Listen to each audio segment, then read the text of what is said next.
We're going to try a different technique today of drawing with graphite. I have here a broken off piece of graphite. This is actually, I'll get the full item here. This is by Lyra. It comes like this. This is paper, and so I put it between two bricks and hit it with a hammer so that I could get a smaller piece like this, so that I can use it much the way I've used charcoal in getting down broad sweeps of tone, but charcoal is not always a handy medium to use in certain situations. It's very dusty, very messy. So I'm trying this pencil technique, this graphite technique, and I'm going to get broad sweeps down of my image here and then go in with a regular graphite pencil to get any detail that I want.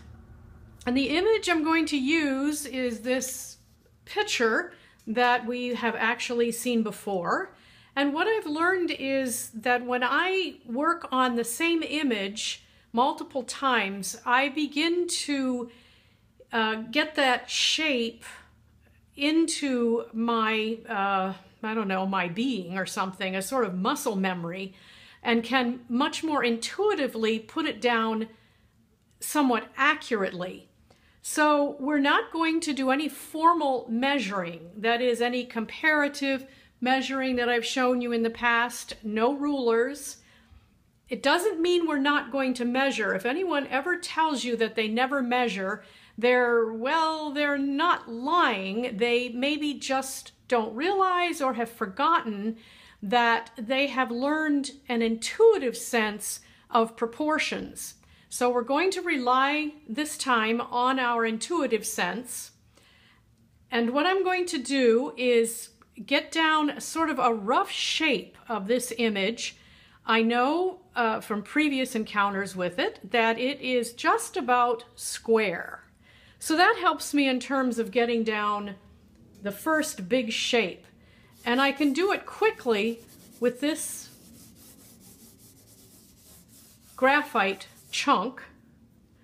And I'm not going to worry about details at this point.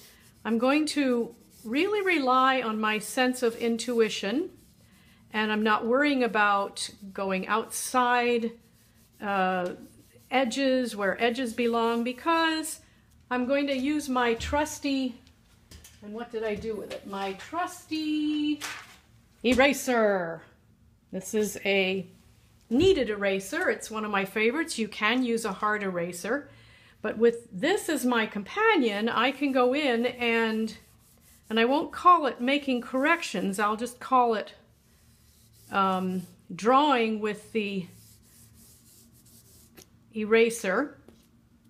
So I know it doesn't look much like this picture right now, but I know that there are three basic planes that we're seeing on this picture. The light source would be from here, so this is very light. This is the furthest away from the light source, so this plane is very dark, and this one is appropriately a mid-tone because it's sort of in between the light and the dark. So I'm going to go for this light tone here. I'm going to actually draw with the eraser because I know I want that light tone in there. And then there's some light tone on this handle, so I'm going to just, again, using my intuitive sense of these shapes, and I'm going rather quickly because I've learned if I go slowly at this point, I'll think too hard and I'll go for the details, and that's not going to serve my purpose. Now this midsection is a little bit lighter, so it's kind of the tone that I think I want to end up with. This base down here is quite light. That would be this one. And then this is a little bit lighter. And I know that I'm going to put in the spout here. So I'm guessing that that might be about here. So I'm going to chisel away this dark part. and get rid of that. So I have a sort of spout going on here.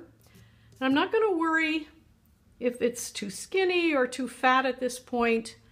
I'm going to go in now and go over with my blunt tool here and kind of darken that shape so I know where I'm going with that.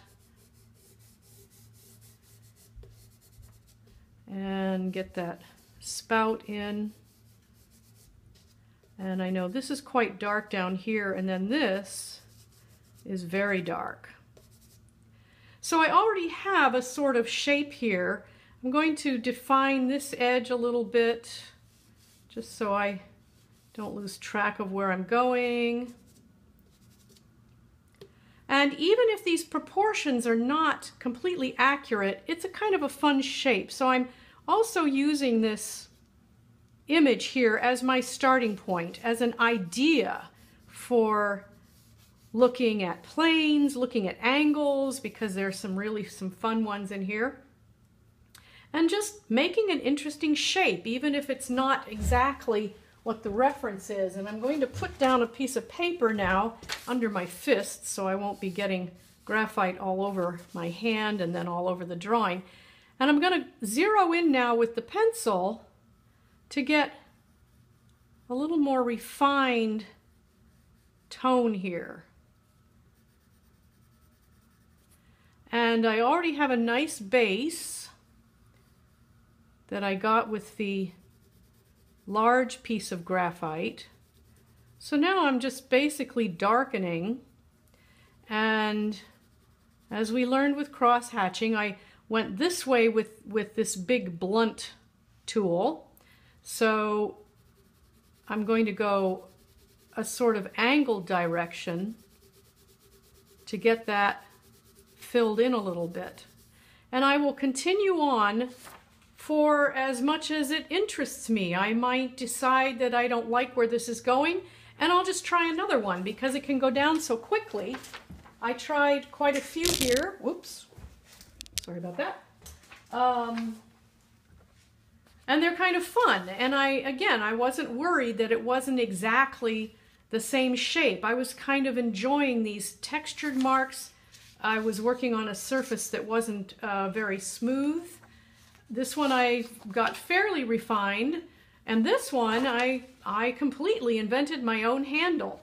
But I am enjoying these sort of the hand of the artist marks is the way someone describes them. And it's not important to me that probably would be very difficult to pour with this picture, but it has become not a picture now. It has become an interesting piece of art for me to look at. So it's some interesting shapes, interesting plane definitions, lights and darks, and so that's kind of fun. So with these tools, we can go pretty much any direction that interests us.